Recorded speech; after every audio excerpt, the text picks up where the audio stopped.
So if you read the title and clicked on this video, you're probably a Pokémon fan, and if the idea of making Pokémon more interesting appeals to you, you're probably a bored Pokémon fan.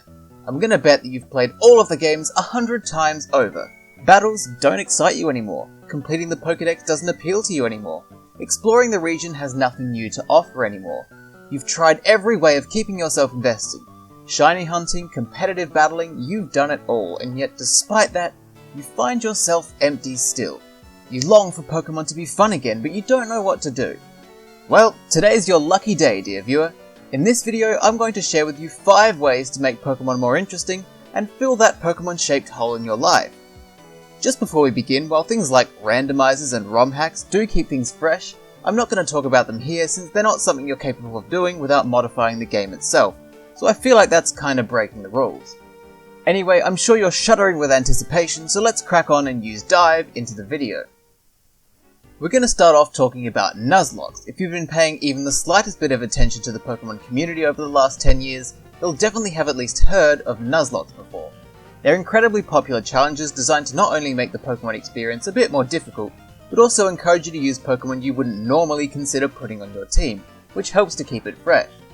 The additional rules can be changed and molded to fit your liking, but the core of the challenge is that you can only catch the first Pokemon you encounter in each area, and once a Pokemon faints, it's considered dead and you cannot use it again. If you run out of Pokemon you can use, you lose the challenge.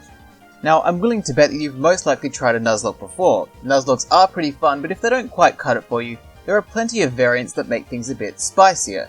Wonderlocks, Wedlocks, Soul Links, there are all kinds of different ways you can play Nuzlocks, and having tried them myself, I can tell you, there's never a dull moment.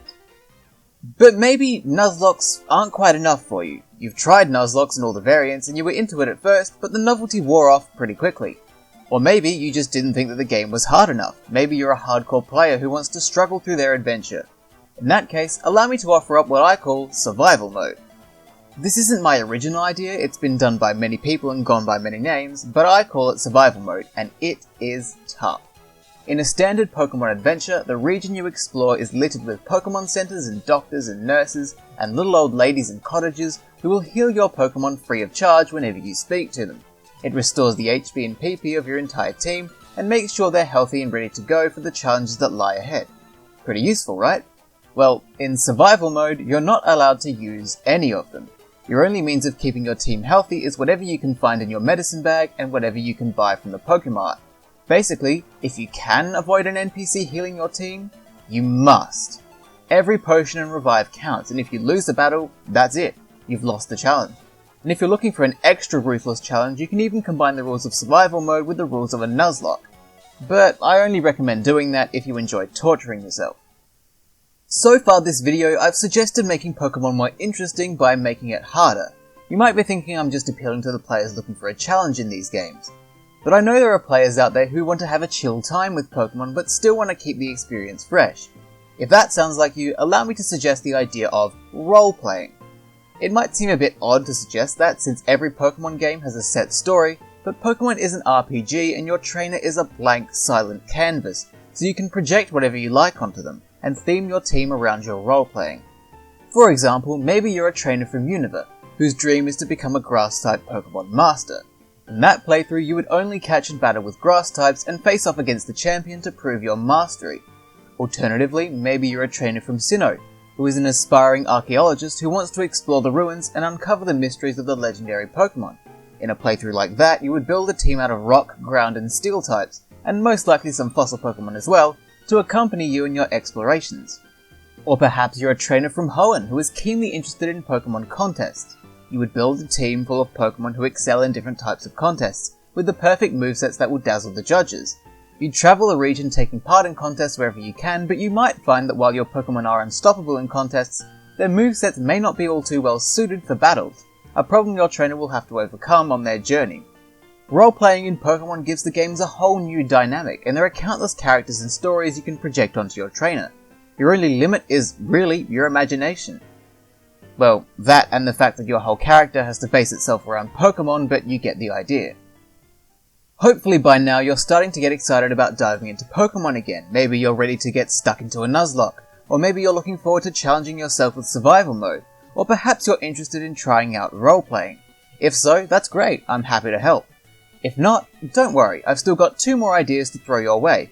If you're looking to make Pokemon more fun by adding an extra layer of challenge, but don't like the idea of a Nuzlocke or survival mode, then I think I can help you out.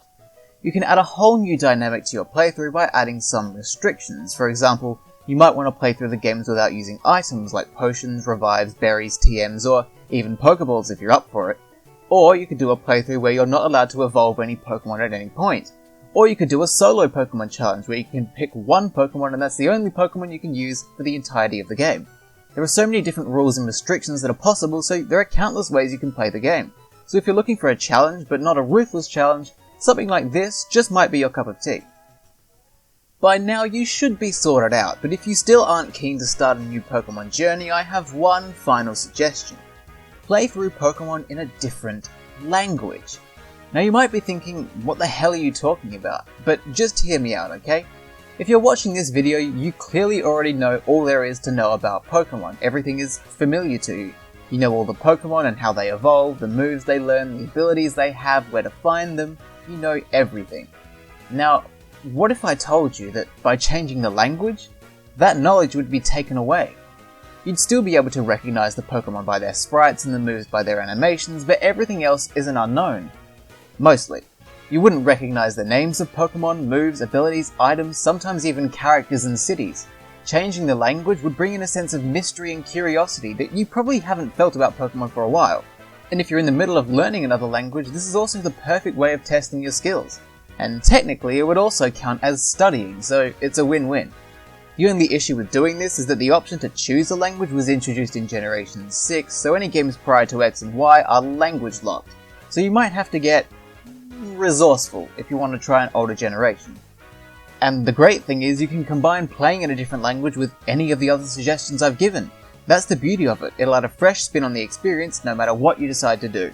So if you decide to give it a try, best of luck to you. And there you have it, there are 5 ways to make Pokemon more interesting. I hope you found this video useful, because that's kind of the whole point. I didn't make it because I like the sound of my own voice. Hopefully you've taken these ideas on board and you've reignited your passion for Pokemon. But if none of this has gotten you excited to start a new Pokemon adventure, well, it's probably time for you to play something else.